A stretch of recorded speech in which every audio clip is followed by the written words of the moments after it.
The value that's placed in our lives is not the same if we were not a black community, if we were a white community. This would not have happened.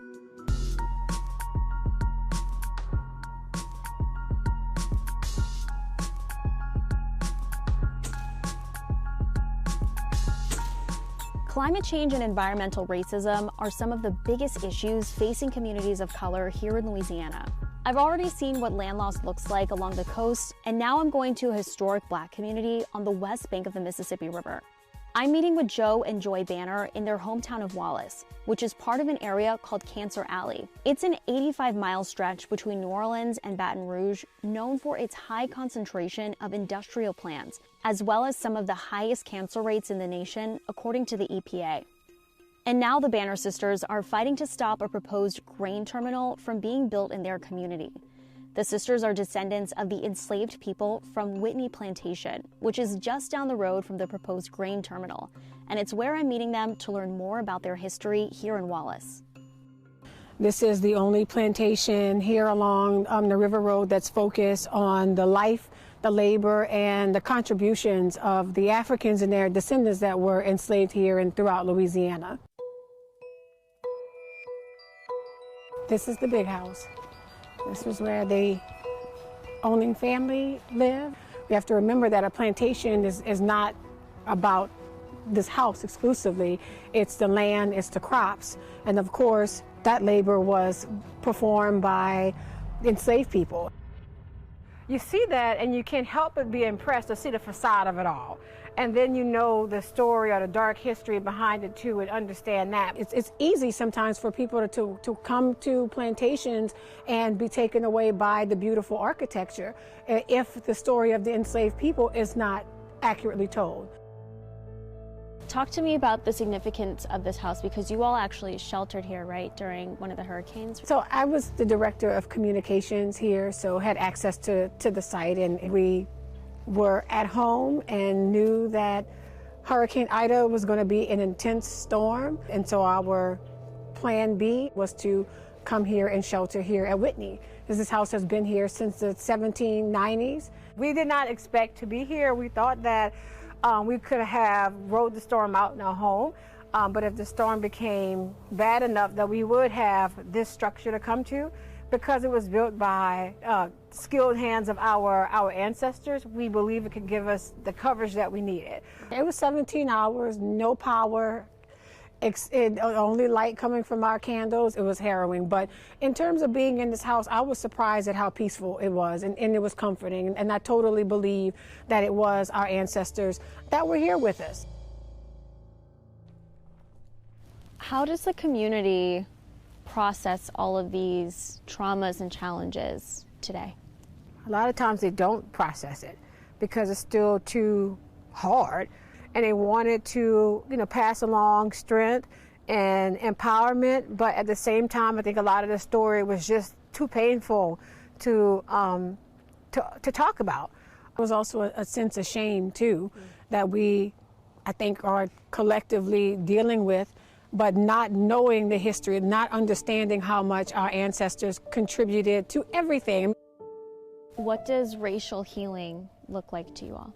A big step towards that would be recognizing Black communities, especially Black descendant communities like us, seeing that our lives are important and our homes are important and that our communities are important to us, and not just a means of getting more money. And we have a right to stay in our place in our communities without having to be just moved out because someone has what they think is a better idea for our future.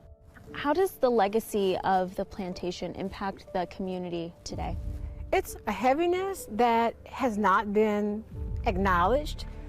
The fact that we have so much heavy industry that's come in that has exploited the system of enslavement in the land, and now the people surrounding it are having to deal with the health ramifications of it, makes it heavy at times. We are in the heart of Cancer Alley, and our risk of cancer is higher than 95% of the rest of the country. The most immediate concern for us is we're fighting a grain terminal that wants to come in develop on top of us.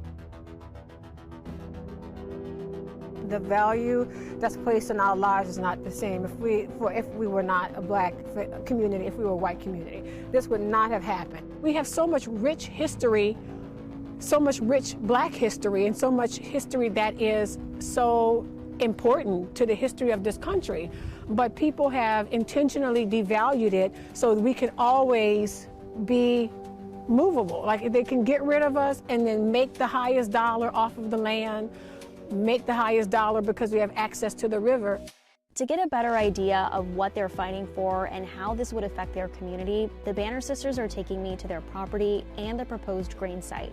We're on the site of the proposed greenfield grain terminal development, but we're also on the edge of a residential neighborhood.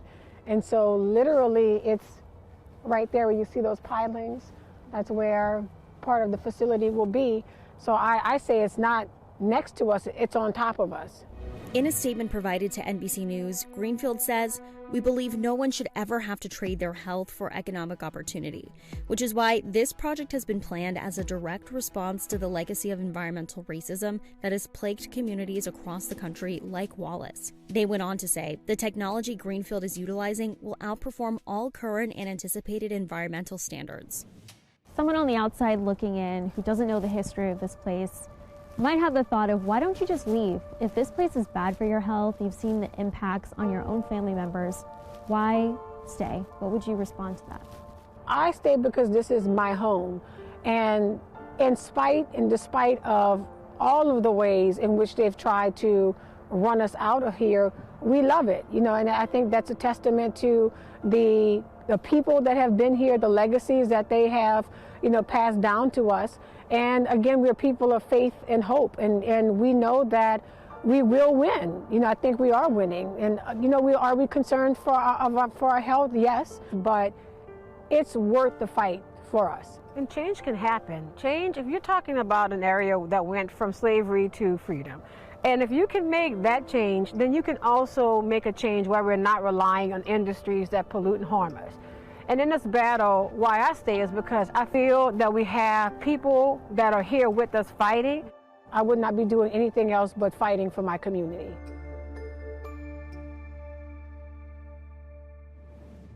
And later, I went to church, cried to my preacher, told him, man, I don't know what I'm going to do. I just lost everything I had with a 2-year-old and an 11-year-old.